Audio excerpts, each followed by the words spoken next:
شروع ہو جائیں گی خصوصاً اہل حدیث کے ہاں، چونکہ وہاں پہ قیام اللیل کا شوق بھی پایا جاتا ہے، اور آپ کو پتہ ہے کہ اہل حدیث کے ہاں رات کے آخری پہر میں بھی تراویح پڑھنے کا یا قیام اللیل کا ایک شغف پایا جاتا ہے عرب ملکوں میں بھی، اور خصوصاً جو لوگ اعتکاف بیٹھے ہوتے ہیں تو وہاں پہ اکثر یہ بحثیں چھڑ رہی ہوتی ہیں کہ جی جنہوں نے آخری پہر اٹھ کے قیام اللیل کرنا ہے وہ ابھی تراویح یا قیام اللیل امام کے ساتھ نہ کریں، کیونکہ پھر وہ رکعتیں بڑھ جائیں گی، اور پھر وطر چھوڑ دیں، صبح قیام اللیل کر لیں کیونکہ وطر کو آخری نماز بناؤ۔ یہ کہانیاں ہر دفعہ آپ کو پتہ ہے، میں نے تو سارے مسالک پھرے ہیں، مجھے کلچرلی پتہ ہے کہ کس کس مسلک کے اندر کون کون سی کہانیاں چل رہی ہوتی ہیں۔ تو میرے بھائیو، صحیح بخاری اور مسلم کی متفق علیہ حدیث ہے کہ آپ صلی اللہ علیہ وآلہ وسلم نے فرمایا کہ اپنی رات کی آخری نماز کو وطر بناؤ۔ اور ایک اور حدیث ہے بخاری اور مسلم کی کہ آپ صلی اللہ علیہ وآلہ وسلم نے ارشاد فرمایا کہ رات کی نفلی نماز دو رکعت ہے، جب تمہیں صبح کا اندیشہ ہو تو ایک رکعت ملا لو، وہ ساری کو طاق کر دے گی، وطر کر دے گی۔ وطر عربی میں کہتے ہیں طاق کو، آڈ کو انگلش میں۔ تو صحیح بخاری میں حدیث ہے نا کہ اللہ وطر ہے اور وطر کو پسند فرماتا ہے، یعنی اللہ بھی تو آڈ ہے نا، ایک ہے نا، تو اللہ کو وطر پسند ہے۔ تو ایک رکعت وہ سب کے سب کو وطر بنا دے گی، یعنی وہ ساری کی ساری نماز جو ہے وہ ایون میں جب آپ ایک رکعت ایڈ کریں گے وہ خود بخود آڈ بن جائے گی، کیونکہ عشاء کے 4 فرض ہیں، اس کے بعد 2 سنتیں ہیں۔ عشاء سے پہلے 2 سنتیں بھی پڑھ سکتے ہیں، 4 بھی پڑھ سکتے ہیں، 6 بھی، جتنے مرضی پڑھیں، پہلے والی تو کوئی قید نہیں ہے۔ وہ ساری نماز رہتی تو ایون ہی ہے، وہ وطر ہی اس کو پوری نماز کو طاق کرتا ہے، آڈ کر دیتا ہے، وطر کر دیتا ہے۔ تو اب یہ جو حدیث ہے کہ اپنی رات کی آخری نماز کو وطر بناؤ، اس کے 2 مطلب ہو سکتے ہیں۔ ایک تو ڈائریکٹ مطلب ہے کہ وطر آخر میں ادا کرو، اور اس کو سپورٹیو وہ حدیث بھی ہو جاتی ہے کہ 2 جمع 2 جمع 2 اینڈ پہ ایک پڑھ لو، لیکن اس میں الفاظ ہے کہ جب صبح کا اندیشہ ہو جائے، یعنی یہ بالکل آخری پیر میں، تو ظاہر جب آپ آخری پیر میں اٹھے ہوئے ہیں اور آپ نے رات کو وطر نہیں پڑھا ہوا تو وطر تو اینڈ بھی پڑھنا چاہیے، بالکل ٹھیک ہے۔ دوسرا معنی اس کا یہ ہو سکتا ہے کہ اپنی رات کی نماز کو وطر بناؤ، یعنی الٹیمیٹلی تمہاری نماز رات کی طاق ہی ہونی چاہیے at the end of the day یا at the end of the night. یہ جو دوسرے والا مطلب ہے نا، یہی صحیح مطلب ہے، پہلے والے مطلب کو احادیث سپورٹ نہیں کرتی۔ اگرچہ الموطا امام مالک میں عبداللہ بن عمر رضی اللہ تعالیٰ عنہما کے بارے میں آتا ہے کہ اگر وہ رات کو عشاء کی نماز کے ساتھ وطر پڑھ لیتے تھے نا، اور پھر وہ رات کو اٹھتے تو وہ ایک دفعہ اور وطر پڑھتے تاکہ رات کو کی نماز کو ایون کر دیں، اس کے بعد پھر وہ دوبارہ سے نوافل پڑھنا شروع کر دیتے جتنے بھی توفیق ہو، اور اینڈ پہ جا کے دوبارہ سے وطر پڑھ لیتے، یعنی وہ رات میں 3 وطر پڑھتے، ایک رات کو پڑھ کے سوئے ہوئے ہوتے، دوسرا اٹھ کے پڑھ کے اس کو ایون کرنے کے لیے، اور تیسرا وہ پڑھتے تھے اینڈ پہ تاکہ میں رات کی آخری نماز کو وطر بناؤں۔ عبداللہ بن عمر یہی فارم لیا کرتے تھے کہ اپنی رات کی نماز کو وطر بناؤ سے مطلب یہ ہے کہ وطر اینڈ پہ پڑھنے چاہیے، یہ انہوں نے فارم لیا ہوا تھا، اور یہ فارم ان کا احادیث سے سپورٹیو نہیں تھا، ان کا ذاتی فارم تھا، کیونکہ مسند ابن الجعد، آپ کو پتہ نا ابن الجعد ایک محدث ہے، احمد بن حنبل کے استاد ہیں، ان کی بھی ایک مسند ہے، اس میں یہی جب روایت آتی ہے نا الموطا امام مالک والی، تو اس میں عبداللہ بن عمر خود کلیئر فرماتے ہیں کہ یہ جو میں اجتہاد کرتا ہوں نا کہ میں رات کو 3 دفعہ وطر پڑھ لیتا ہوں، پہلے وطر پڑھے پھر اس کو ایون کیا، وطر پڑھ کے پھر اینڈ پہ وطر، یہ میری ذاتی رائے ہے، میں نے نبی علیہ السلام یا خلفائے راشدین کو ایسا کرتے ہوئے نہیں دیکھا۔ تو جب کسی کی ذاتی رائے ہے نا تو وہ پھر خطا بھی کھا سکتا ہے۔ اگرچہ وہ جو حدیثیں ہیں کہ نماز آخری وطر بناؤ، اس کے راوی عبداللہ بن عمر ہیں، اوورآل رول یہی ہے کہ جو راوی حدیث ہے وہ اپنی حدیث کے فہم کو جانتا ہے، لیکن یہاں راوی حدیث خود کہہ رہا ہے کہ یہ فہم میں جو بنا رہا ہوں نا نبی علیہ السلام سے نہیں میں نے سیکھا، میرا ذاتی ہے، تو سر غلطی ہو جاتی ہے، اور اس مسئلے میں ان کو ہوگی غلطی۔ اس کی وجہ یہ ہے کہ ابو داؤد کے اندر اور جامعہ ترمذی کے اندر ایک حدیث موجود ہے کہ نبی صلی اللہ علیہ وآلہ وسلم نے فرمایا ایک رات میں 2 دفعہ وطر ادا نہیں کیے جا سکتے۔ تو عبداللہ بن عمر تو 3 بار پڑھتے تھے، ہو سکتا ہے ان کے علم میں یہ حدیث نہ ہو، وطر ایک ہی دفعہ رات کو پڑھنا ہے. اور یہ حدیث پوری آپ کو ڈیٹیل سے ملے گی ابو داؤد کے اندر. امام ترمذی تو اتنی حدیث لے کے آئے اور ساتھ امام ترمذی نے پھر کمنٹس کیے ہیں. سر کمال. امام ترمذی حدیث لے کے پھر بتایا کہ علماء اور صحابہ میں اختلاف پایا جاتا ہے اس حدیث کے تحت کہ چونکہ رات میں وطر 2 دفعہ نہیں پڑھے جا سکتے، لہٰذا وہ کہتے ہیں وہ جو حدیثیں ہیں کہ نماز کو آخری نماز کو وطر بناؤ، تو اس کا مطلب یہ ہے کہ اگر کوئی یہ مطلب لیتا ہے، ان کا بعض لوگ یہ مطلب لیتے ہیں کہ وطر کے بعد کوئی نماز ایڈ نہیں کر سکتے. کہتے ہیں لیکن دوسرے لوگوں کا موقف یہ ہے کہ وطر کے بعد اگر کوئی نماز ایڈ بھی کر لے تو وطر ٹوٹے گا نہیں، کیونکہ اگر کسی نے رات کو 3 وطر پڑھ کے سویا تھا، عشاء کے 4 فرض اور 2 سنتیں کتنی ہوگی 6 اور 3 وطر کتنے ہو گئے 9. اس کے بعد رات کو اٹھ کے وہ 2 نفل پڑھ بھی لے تو کتنی ہوگی ٹوٹل 11. تو وطر تو نہیں ٹوٹا، وطر ہی رہا. 2 اور پڑھ لے 13، جتنی مرضی پڑھتا جائے وطر ٹوٹے گا نہیں. تو امام ترمذی کہتے ہیں ایک فہم یہ ہے، اور امام ترمذی کہتے ہیں یہی فہم صحیح ہے. اور وہ کہتے ہیں یہ فہم اس لیے بھی صحیح ہے کہ خود نبی علیہ السلام بھی وطر کے بعد 2 نفل پڑھا کرتے تھے. اور پھر وہ آگے حدیثیں لے کے آئے کہ سیدہ ام سلمہ اور سیدہ عائشہ صدیقہ رضی اللہ تعالی عنہا سے روایت ہے کہ نبی صلی اللہ علیہ وآلہ وسلم وطر کی نماز کے بعد 2 نفل پڑھا کرتے تھے. اور یہ جو حدیث ہے نا ترمذی میں، یہ حدیث صحیح مسلم میں بھی موجود ہے. صحیح مسلم میں حدیث ہے کہ سیدہ ام سلمہ سلام اللہ علیہا کہتی ہیں کہ نبی علیہ السلام ہمیشہ وطر کی نماز کے بعد 2 نفل بیٹھ کے پڑھا کرتے تھے. اور صحیح مسلم میں ہی ہے کہ اما عائشہ رضی اللہ تعالیٰ عنہا و سلام اللہ علیہا کہتی ہیں کہ ان سے کسی نے آ کے پوچھا کہ نبی علیہ السلام کا اخلاق کیسا تھا. انہوں نے کہا قرآن نہیں پڑھتے، قرآن ہی نبی علیہ السلام کا اخلاق تھا. پھر اس نے پوچھا کہ نبی علیہ السلام کی رات کی وطر کی نماز کیسی تھی، تو وہ کہتی ہیں کہ نبی علیہ السلام 9 رکعت وطر پڑھا کرتے تھے، جس میں 8ویں رکعت میں بیٹھتے تھے.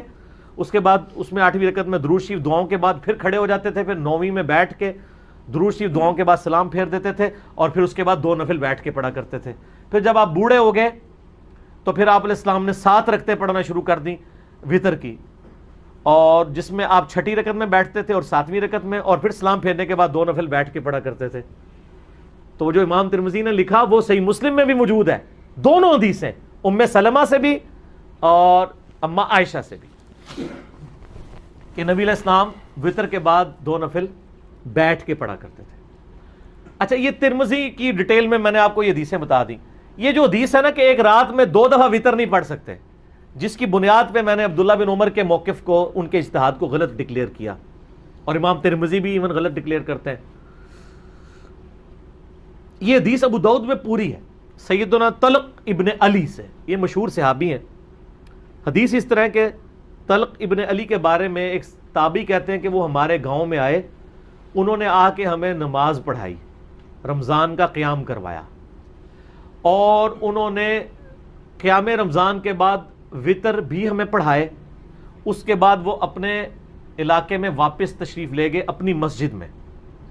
وہاں پہ لوگ ابھی تک انتظار کر رہے تھے کہ ہمارے امام آئیں گے تو وہی ہمیں قرات، یعنی ان کی ہم اقتداء میں نماز تراویح یا قیام اللیل کریں گے. تو وہاں جا کے طلق ابن علی نے دوبارہ سے قیام اللیل کروایا اپنے گاؤں کے لوگوں کو. اور جب وطر کی باری آئی تو طلق ابن علی نے مصلی چھوڑ کے کہا کہ اپنے امام کھڑا کرو، کیونکہ میں نے نبی علیہ السلام سے سنا ہے کہ ایک رات میں 2 دفعہ وطر نہیں پڑھے جا سکتے، تو میں تو وطر پڑھ چکا ہوں. ٹھیک ہے، اس حدیث سے بے شمار مسائل نکلتے ہیں. نمبر 1، طلق ابن علی نے ایک مسئلہ یہ کلیئر کر دیا کہ جو رات کو وطر پڑھ چکا ہے اس کے بعد وہ جتنے مرضی نفل پڑھے اس کا وطر نہیں ٹوٹے گا. نمبر 2، انہوں نے یہ بھی بتا دیا کہ 2 دفعہ وطر نہیں پڑھے جا سکتے، نبی علیہ السلام سے میں نے خود سنا ہے. تو میں چونکہ ایک دفعہ وطر پڑھ چکا ہوں، اب یہ نہیں کہ میں دوسری بار پڑھوں پھر اس کو توڑ کے پھر اس کو دوبارہ آڈ بناؤں، یہ کام نہیں ہوگا. اور نمبر 3، قیام اللیل کی تعداد کے بارے میں کوئی جھگڑا نہیں ہے. اگر اہل حدیث کہتے ہیں جو 11 سے زیادہ رکھتے نہیں پڑھنی ہے، تو چلیں ہم مان لیتے ہیں کہ طلق ابن علی نے 11 رکھتے پڑھائی تھی ادھر، تو 8 پھر آگے پیچھے پڑھائیں گے، کتنی ہوگی 19-20 نیڑے پہنچ ہی گئے نا. تو یہ تراویح کے مسئلے میں کوئی اختلاف نہیں کرنا چاہیے. کوئی 20 پڑھنا چاہتا ہے 20 پڑھے. اور یہ جو جھگڑا بنایا نا کہ جی وہ نبی علیہ السلام سے 11، ہم کہتے ہیں عمومی عمل 11 ہی ہے، لیکن اگر کوئی 11 سے زیادہ پڑھ لیتا ہے نا تو صحابہ کرام اس کے جواز کے قائل ہیں. اسی لیے آپ کو یعنی تابعین میں 40 رکعت تک، امام مالک تو 40 رکعت کے قائل ہیں، تبع تابعی ہیں، اور وہ قائل ہیں عطا بن ابن ابی رباح سے، وہ 20 رکعت پڑھا کرتے تھے. اس طرح کئی اور تابعین ہیں جو 40 رکعت بھی پڑھا کرتے تھے. یہ نفلی عبادت ہے، اس میں کوئی جھگڑا نہیں. اور پھر وہ کہتے ہیں نہیں، والے حدیث کہتے ہیں نہیں جی جماعت کے ساتھ آپ 11 رکعت پڑھیں، بغیر جماعت کے پڑھ لیں. تو یہاں تو طلق ابن علی نے دونوں جگہ جماعت کروائی ہے اور پیچھے نہیں پڑھی، خود پڑھائی ہے. تو یہ حدیث والا موقف بھی اس مسئلے میں کمزور ہو گیا. اور حنفیوں کا بھی اگر مان لیں، وہ کہتے ہیں 20 ہی ہیں، تو 20 پہلے پڑھا کے آئے تھے، 20 اور پڑھا دی، 40 ہو گئی. تو تہاڈا بھی موقف غلط ہو گیا. ٹھیک ہے نا جی؟ کیوں؟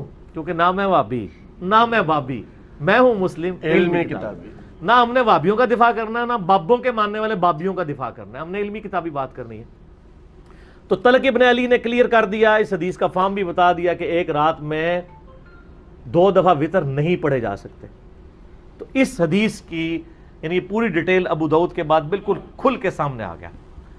اب آ جائیں کہ نبی علیہ السلام کی جو روٹین میں نے بتایا، مسلم شریف میں حدیث ہے ام سلمہ سے اور سیدہ عائشہ سے کہ نبی علیہ السلام کانا کے الفاظ ہیں، یعنی آپ علیہ السلام کی یہ روٹین میں تھا کہ آپ صلی اللہ علیہ وآلہ وسلم نماز وتر کے بعد 2 نفل بیٹھ کے پڑھا کرتے تھے. ان وتروں کے بعد 2 نوافل کی فضیلت کیا ہے، اور نبی علیہ السلام تو بیٹھ کے پڑھتے تھے لیکن ہمیں کھڑے ہو کے پڑھنی چاہیے. یہ پوری ڈیٹیل انشاءاللہ میں یہ اذان عصر کے وقفے کے بعد انشاءاللہ تعالی ڈسکس کروں گا انشاءاللہ. وقفے سے پہلے میں نے عرض کیا تھا کہ آپ صلی اللہ علیہ وآلہ وسلم یہ 2 نوافل بیٹھ کے پڑھا کرتے تھے. صحیح مسلم میں 2 روایتیں ہیں، سیدہ ام سلمہ سے بھی اور سیدہ عائشہ سے بھی. اور امام نسائی رحمۃ اللہ علیہ نے بھی سنن نسائی کے اندر یہ حدیثیں لی ہیں اور اس کے اوپر باب باندھا ہے انہوں نے کہ نماز وتر اور فجر کے درمیان نوافل پڑھنے کا جواز. انہوں نے فارم بھی لکھ دیا ہے، وہ کہتے ہیں سلف کا فارم. تو انہوں نے یہ فارم ثابت کی ہے. جواز کیا، سنت، انہی احادیث کو انہوں نے دلیل بنایا. اب بیٹھ والا مسئلہ کہ کھڑے ہو کے پڑھنا ہے یا بیٹھ کے. دیکھیں صحیح بخاری میں حدیث ہے، نبی علیہ السلام نے فرمایا جو شخص کھڑے ہو کے نماز پڑھتا ہے نا، اس کے مقابلے میں جو بیٹھ کے پڑھتا ہے اس کو آدھا ثواب ملتا ہے، اور جو لیٹ کے پڑھتا ہے اس کو بیٹھنے سے بھی آدھا ملتا ہے.